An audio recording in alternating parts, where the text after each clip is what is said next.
लो सज्जनों ते मित्रों, हुकूमते पंजाब ने वजीर आला पंजाब मरियम नवाज ने मौजां लवातियां हर एक आम बंदे दियां। जनाब ਇਹ ਜਿਹੜਾ ਕਾਰਡ ਤੁਸੀਂ ਮੇਰੇ ਕੋਲ ਵੇਖਦੇ ਪਏ ਜੇ, ਇਹ ਕਾਰਡ ਕਿਸ ਚੀਜ਼ ਦਾ ਵਾ ਜਨਾਬ, ਅੱਜ ਮੈਂ ਤੁਹਾਨੂੰ ਦੱਸਦਾ ਔਰ ਤੁਸੀਂ ਇਹ ਕਾਰਡ ਕਿੱਦਾਂ ਬਣਵਾਉਣਾ ਔਰ ਇਹਦਾ ਕੀ ਫਾਇਦਾ ਹੋਣਾ ਵਾ।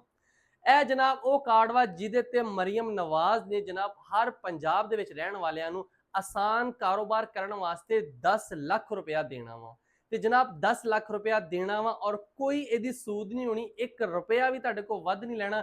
10 ਲੱਖ ਦਾ 10 ਲੱਖ ਤੁਸੀਂ 3 ਸਾਲ ਦੇ ਵਿੱਚ ਵਾਪਸ ਕਰਨਾ ਵਾ। ਤੇ ਜਨਾਬ ਇਸ ਤੋਂ ਚੰਗੀਆਂ ਹੋਰ ਕੋਈ ਮੌਜਾਂ ਨਹੀਂ ਹੋ ਸਕਦੀਆਂ। ਤੇ ਜਨਾਬ ਤੁਸੀਂ ਇਹ ਕਿੱਦਾਂ 10 ਲੱਖ ਲੈ ਸਕਦੇ ਜੇ ਕਿਸੇ ਕਿਸਮ ਦੀ ਕੋਈ ਗਰੰਟੀ ਨਹੀਂ, ਕਿਸੇ ਦੀ ਨਹੀਂ ਫਲਾਂ ਦੀ ਗਰੰਟੀ ਲੈ ਆਓ ਜਾਂ ਫਲਾਂ ਦੀ ਗਰੰਟੀ ਲੈ ਆਓ, कोई गरंटी नहीं। सिंपल तुसी अपना एक शनाख्ती कार्ड देना वा, शनाख्ती कार्ड अप्लाई करना ऑनलाइन ते जनाब तुहाडा ए जिहड़ा कार्ड बन के तुहाडे कोल आ जाना वा और जनाब तुसी ओहदे विच अपना कोई छोटा मोटा कारोबार शुरू करो। 10 लाख रुपया वा, कोई 10,000 नहीं, 10 लाख दे विच कोई चंगा भला कारोबार हो सकदा। ते जनाब टाइम बिल्कुल भी ना वेस्ट करो, जल्दी जल्दी नीचे एक नंबर है वा ओहदे ते तुसी राबता करके मजीद मालूमात भी लै सकदे जे। ते जनाब ओहदे ते अप्लाई करन वास्ते भी तुसी अपना एक सिर्फ शनाख्ती कार्ड सेंड करना वा ते जनाब तुहाडा ऑनलाइन अप्लाई हो जाना वा। ते जनाब ਤੁਹਾਨੂੰ 10 ਲੱਖ ਰੁਪਏ ਲੱਭ ਜਾਣਾ ਤੇ ਫਿਰ ਲੁੱਟ ਲਓ ਮੌਜਾਂ। ਟਾਈਮ ਕਿਉਂ ਜ਼ਾਇਆ ਕਰਦੇ ਪਏ ਹੋ।